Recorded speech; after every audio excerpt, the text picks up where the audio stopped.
Man, that music just gets you in the mood to go punch up, punch out, punch in, punch everywhere you want with some space rats, doesn't it? Maybe chainsaw leg their heads off. This is Battletoads, people. Battletoads. Back from oblivion, back from the gates of darkness, back from the place from whence nothing can arise again. Battletoads as well as I can't say that I'm crazy about the art style of the game. The expressivity of the characters, sure, it can be nice. They were expressive in the old games as well, but it just kind of looks a bit off in a way, and the way that they scale up and down when they move, like in the scenery, just feels a bit weird because the background is 3D. You see that when you move, but them being 2D, it doesn't gel well with the movement. It can be sometimes a bit hard to actually discern where on the plane you actually are compared to, I don't know, things that may not be on the ground, like those flies. And yeah, we'll get into the flies soon. So, Battletoads, if you don't know, was a thing in the 90s. It was an infamously difficult and some would say a badly designed game for the NES, for the Terminator, for those of you who weren't communists. I mean, if you didn't have high-ranking officials of the Communist Party in your family, or smugglers. This game was a blast to play for the first levels because this game brought something that I couldn't imagine back then. Friendly fire. You could pick up your friend and toss him at the enemy, and that was the funniest thing I had ever seen. It was the greatest thing possible. And then came the bike race bit in the speeder bike thing, and that sucked hard.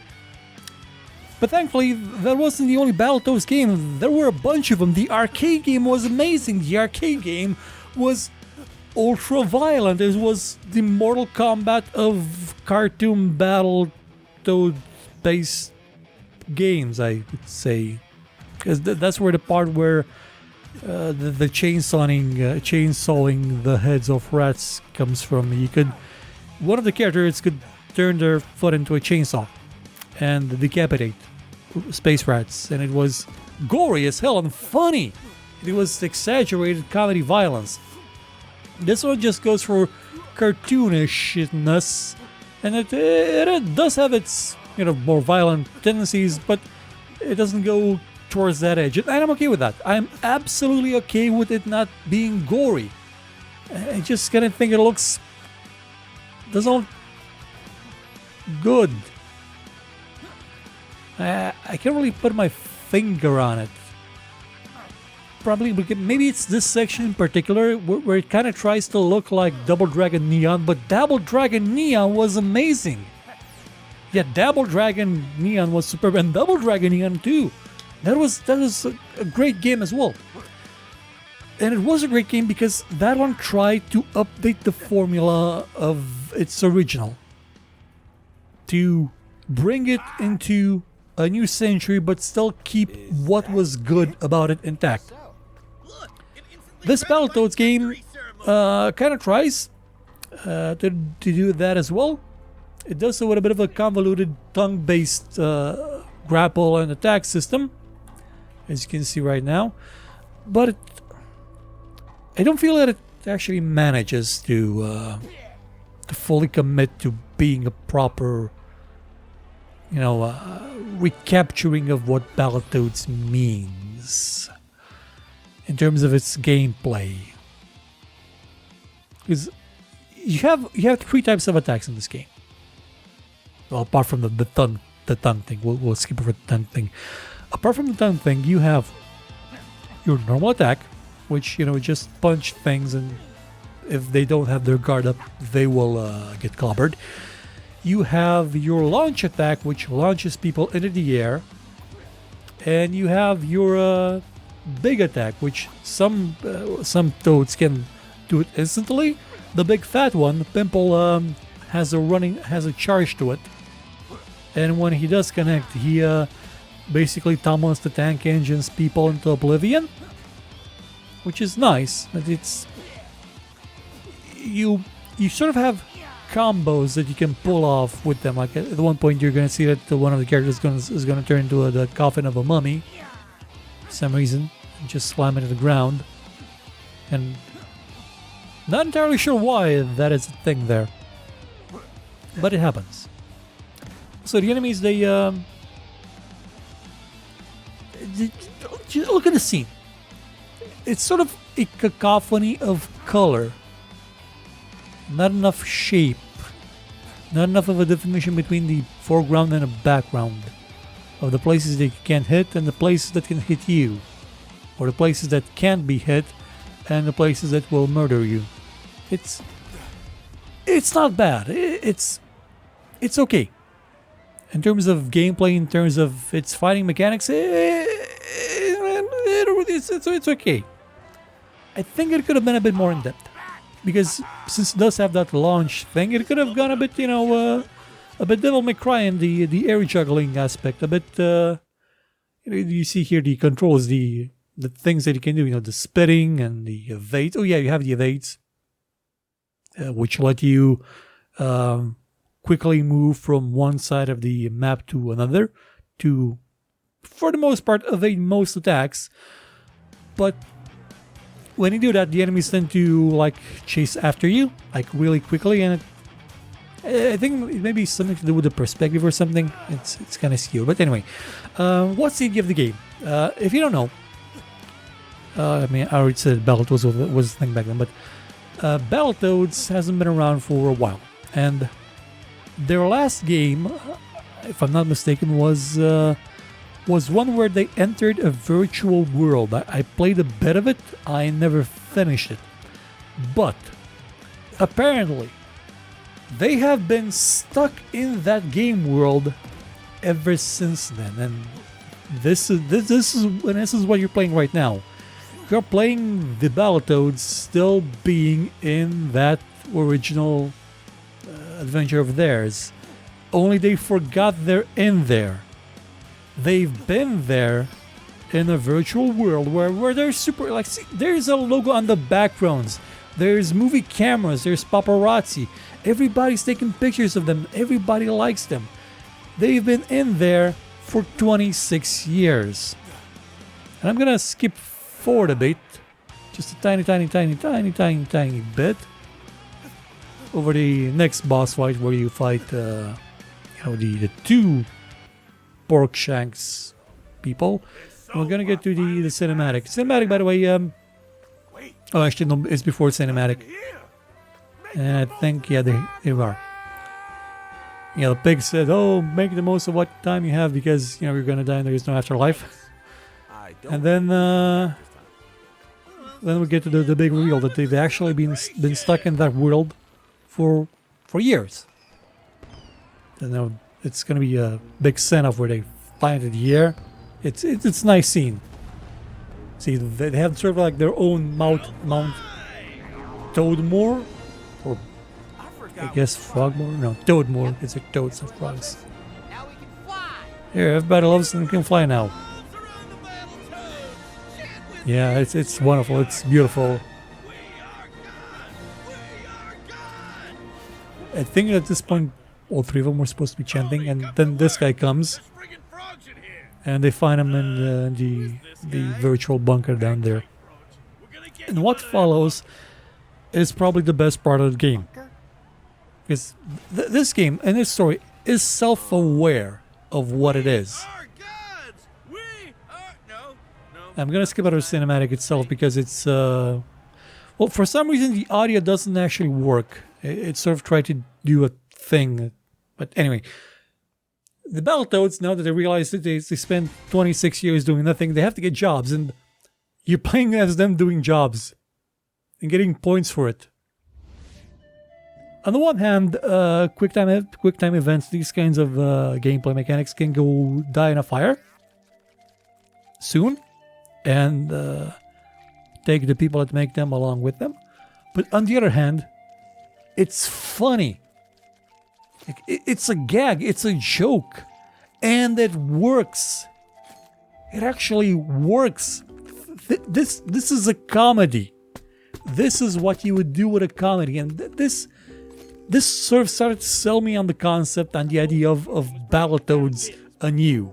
Battletoads for the new age, where it just pokes fun at itself as what these washed up has-been heroes would be doing with their lives now, when there's no evil to fight, when there's nothing they can do anymore apart from work crappy office jobs, or the next bit is also very different. I think it's I think they call it the Celebrity Zoo on Red Letter Media, where celebrities go to die.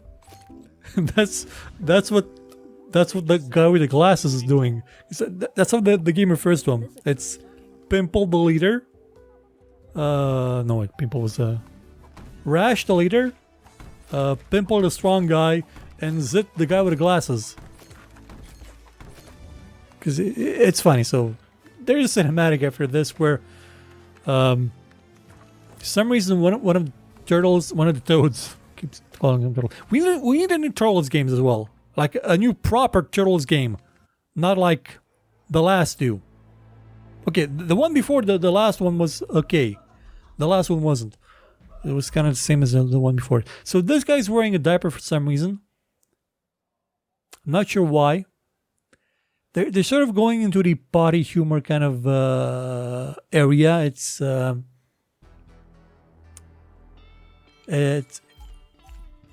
don't understand exactly why they do stuff like this, but they're gonna go after the queen, the evil queen, which is, she was the main enemy of most of the Battletoads games, and I think she was also the main enemy of Battletoads and Double Dragon versus Battletoads or something. Going about it, the cinematics don't really register voices correctly on my speaker system, so I turned on the subtitles.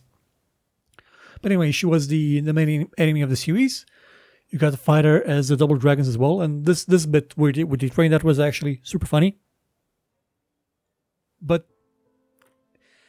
here's where the game sort of took a hard left into Nopeville for me. For you see, one of the things that I don't like in Battletoads, and I don't think anybody liked in Battletoads, but we remembered, was the speeder bike section, because it was there. It was a speed bike section. We had to go through it to get the good parts. And if they were gonna make a Battletoads reboot, like this, we would expect them to, not have a speed bike section, or if they do, change it up, but do something interesting with it. Make it a battle situation. Like, actually, the first one did have battles in this section, but make it different in some way, and they didn't. It's the same. They just made this again. And the controls here, although you can move with like the directional keys that you move the toads with, you shouldn't. You should just move with the dodge keys, because if you don't, odds are you'll face plant into a wall. Also, the next dodge animation that you trigger will not activate until the current one has finished, so you can't chain them really. So you have to be careful where you're positioned. You should always veer towards the middle. Otherwise, if you get like a couple of pixels into the edge, you're plumb out of luck. You're dead. You're dead toad. You're toad kill. Road toad kill. Road speeder bike kill. And this this goes on for way too long. This really drained all interest I had for the game because up until this point, I was under the assumption that it was made by people who got the older games, like got what they were about, and tried to, you know, subvert a few things, but basically make a better version. Make Double Dragon Neon, you know. But it's not made by the people that made Double Dragon Neon. They make good games, for the most part. It was made by Rare, who we have an old say. Well, I think it's made by Rare. Rare probably with somebody else. There's an old saying: Rare rarely makes good games, which is always going to be true. Hey, Battletoads, it's Chet. Thankfully, this does have a checkpoint system, but I didn't care. Also, there is an invincibility mode, about which I also didn't care. Because if you're going to have an invincibility button or invincibility mode to make this component bearable, maybe don't have this component. And I just stopped playing after this. This is a recording, by the way. I'm not discussing live on the gameplay because you probably noticed that I snipped a couple of things anyway, so there. I've seen that the game does have a bunch of other gameplay elements to it. It has puzzles later on, it has platforming, but it doesn't really scratch the Battletoads itch. I was hoping it would lean heavier in the Battletoadsness of it. You know, the battling with the toads, the picking up of the enemies, throwing them around, picking up your friends, throwing them around, maybe having online. Don't think it's got online. People are complaining it doesn't have online. Who am I to say they are wrong? It just doesn't do it for me. It maybe do it for somebody else, for some other people, but not for me. Just sad for me. Maybe not sad for you. It's not expensive though. It's like $20 or something. And again, on the Xbox Live, Xbox Games Windows Pass for Live Windows thing, it's just there. That's what I'm playing it on. It's not exactly what I hoped it would be. I kind of wanted more, better, or different, or not this, just not this soon. Yeah, I know for nostalgia purposes you got to put it in, because that's what the people remember. They also remember it being good at one point. So, I guess this would be it. Probably be back with the Forza thing sometime, I don't know when. I guess. Also, Flight Simulator 2020, unless this came after it. I think it should come after it. Anyway, so see you again. Oh, by the way, this video's on the Libri one day in advance. And that's it. Goodbye. Take care. I hate the speeder bikes. I hate the turbo speeder bikes so much.